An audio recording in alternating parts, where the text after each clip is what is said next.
Today I'm joined by Shulammite, who is a remarkable young woman who came to Canada as a high school student, and she's walked through the challenge of immigration, finishing grade 12 and preparing for post-secondary education, all while growing in her faith and her calling to ministry. And I'm so excited for you to hear her story. Welcome to 100 Huntley Street. Thank you, Joe. Thank you so much for having me today. Now, first thing, did I butcher your name or was it passable? No, you did great. Oh, well, thank you. Yeah. You're very kind. Yeah. So let's tell our viewers a little bit about yourself. So tell us about your background, originally where you come from, and what brought you to Canada. So, as you said, I'm Shulammite Nasir, born and raised in Pakistan, moved here in 2018 wow. In grade 11 and a half. I moved here in December, so I went right to grade 12. Oh, okay. But yeah, I've been here for almost 7 years now. Okay, and were there like some culture shock things for you when you came? Ooh, the biggest culture shock, I would say, was people sleep here very early. What do you mean? They go to bed early? Yeah. And in Pakistan, like, everything is just so bright, like light. There's so many lights in Pakistan at night, and there's so much food at night. And here, it's like everything just closes at 8 o'clock. So wow, that was the biggest culture shock for me. That's a very neat observation. Talk about stepping into grade 12. So you're coming into this culture shock. You're coming into this new country. Everything's new to you. What's it like going into grade 12 as a new immigrant? And how do you adjust to life in a new school in a new country? I think we moved here in December, and I moved here with my entire family, my mom, dad, and my siblings. We were 4 sisters and 1 brother. And so when I moved here, it started snowing, so the winter was brutal here. Okay. So that now, you get snow in areas of Pakistan? Northern areas, okay. Not but this was new to you? Yeah, it was very new. And the snow here is a lot, a lot. So. Snowy. That was different. But yeah, moved here and then started going to high school in grade 12 in February. It was a beautiful journey, I would say, because I had to figure out, I'm the oldest, so I like figuring out things. I like being independent and just figuring out things by myself. So new country, just new in the area, new to people, didn't know anyone at all in the school either. Mm-hmm.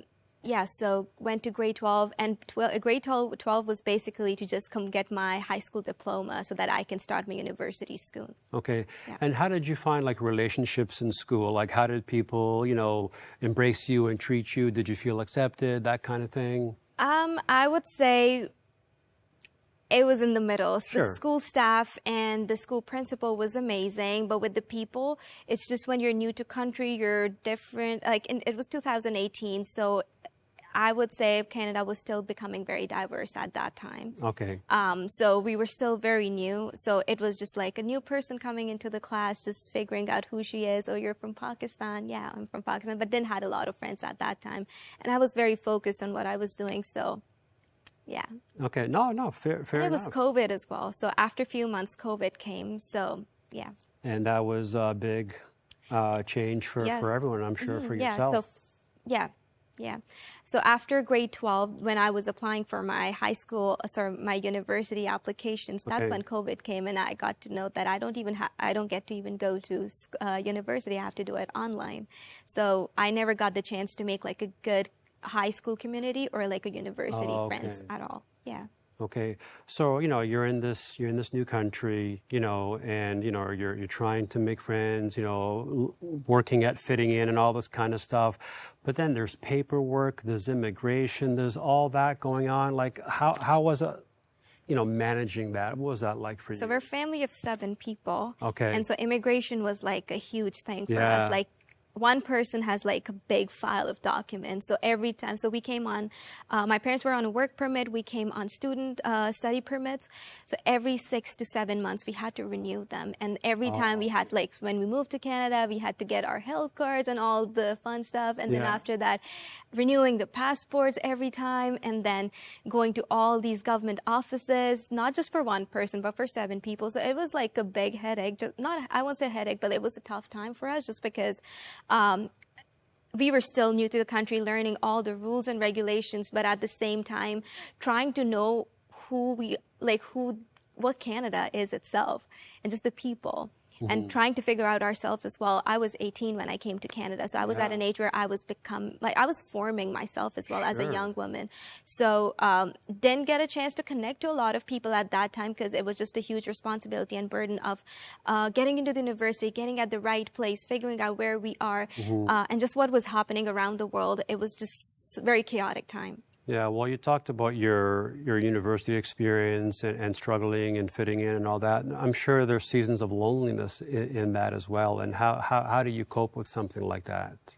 I would say so. In grade 12, I didn't get to make a lot of friends just because there was so much. It was a very different culture where the school where I went.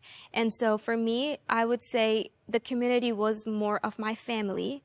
And then after that, the church became my community. Excellent. Okay, well, I want to ask you about that because I know that you go to a local church, and talk about the impact that the church had, on your life during this very, transitional season. Yeah. So when I started my university after grade 12 and I got accepted at Toronto Metropolitan, I was super excited, ready to go to university. I was thinking of living on residence there. Everything was all set, and then COVID came, and so all my classes were online. So I was like, okay, well, I'll just do it here from my room. So the entire day was in the room, like literally no community, no friends, because COVID, churches were shut down. Everything was actually shut down at that time. This is 2019. Yeah. So didn't had much to do at all, except just sitting in front of the screen and just like listening to these people talking to you. At that time, it was actually my father who started his partnership with Pastor Matt at Lakemount. Yeah. And that's where he got to know there's an internship program that I could do. They always wanted me to, so my parents are pastors.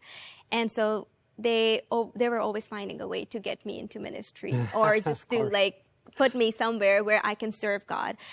This was something that I didn't want to do because when they had a conversation with me and I was trying to figure out my university, they're like, this is what the Bible school looks like. You can travel, you can do this, you can do that. And at that time I told them. So they were selling it to you hard. Yeah, they made me sit, and I said, this is your profession. This is not my profession. I called it a profession at that time. And so I said, I want to be a CEO. I want to own my own business. I'm going to go to Toronto Metropolitan for business school. Yeah. And so at that time, it was Pastor Matt who actually introduced him. So his wife, Pastor Lisa, runs internship program. And so that's how we got connected. And my dad's like, you're home. There's nothing much to do either. So why not you take your classes online? And in the meanwhile, you can do this internship. I mean, this would keep you busy as well. Because he was seeing that we're just at home doing nothing. Yeah. And so it was very important. And so that's how I connected to Lakemount, our local church. And that eventually gets you involved more and more in ministry. Yeah. God has this sneaky way sometimes of moving in our lives, and he obviously did that with you. Yes, yeah. I had to shut him down so many times, so many times. I had to fight back my parents. I had to fight back him so many times, but of course he had his way. When I got to know about the internship program, I was like, okay, I'll go into the internship program, thinking it would be a paid internship, just so you know, because I was so much determined to make money at that time. And so, when I started doing the internship, God just changed my heart so much, and he gave me grace to do my university, to do my work. At that time, I started working at TD Bank as well as a personal banker. So all those things were happening at the same time, and I took a Bible school as well. Okay. So God gave me grace to do what I want to do at the same time, and do what he wants me to do and figure it out myself.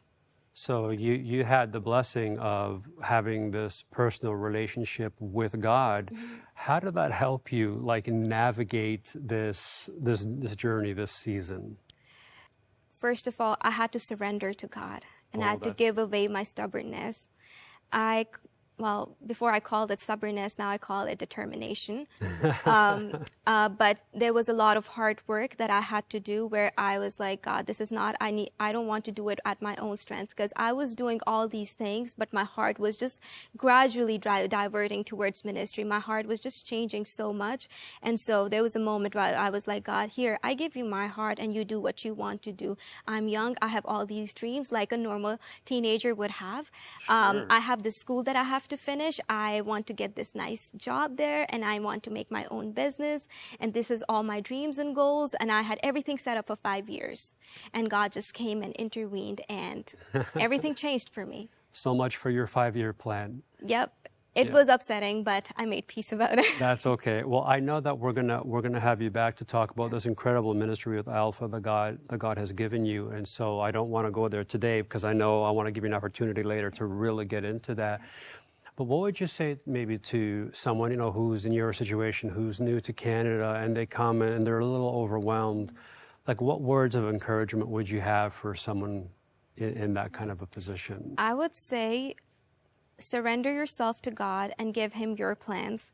Let His will be your will, and let Him take charge of it, and He would make everything well for you. Either it's going to school, either it's making good friends, either it's overcoming your fears. I know, like right now, I see a lot of university students that are going through identity issues. There's so many kinds of fears that every young adult or a teenager faces when they enter into this university time. And so I would just say, hey, like, everyone goes through these fears. It's how we overcome and what we prioritize at that time. So it's very important to let God take charge of it and surrender yourself, and it would be all good. I love that. I didn't even ask you to preach, and you did. It must be that good ministry school you went to. But what you're saying is so important. It's surrender. It doesn't mean that we won't fight sometimes. It doesn't mean there won't be, confusion at times. But just surrendering and saying, Lord, your ways are higher than my ways. I have to trust you in it. So, we only have about a minute or so left. And like I said, we're going to have you back. But where do you see God taking you next in terms of ministry? That's a great question. Well, I have given my plans and everything and goals to God, and wherever He would lead me, but it's probably ministry. It is ministry. Okay, well, we're looking forward to having you back and hearing what that ministry is. And thank you for sharing your story. Thank you for sharing your journey. Thank you so much for having me. It was a pleasure being here. It's been a pleasure. And to anyone watching today that's going through, a season of difficulty, and, maybe you had a 5-year plan like she did, and God's interrupting, let me just encourage you to let Him interrupt, to trust Him in the journey through prayer, through spending time with His Word. But allow the Spirit to lead you, and I promise you that you will not be led the wrong way.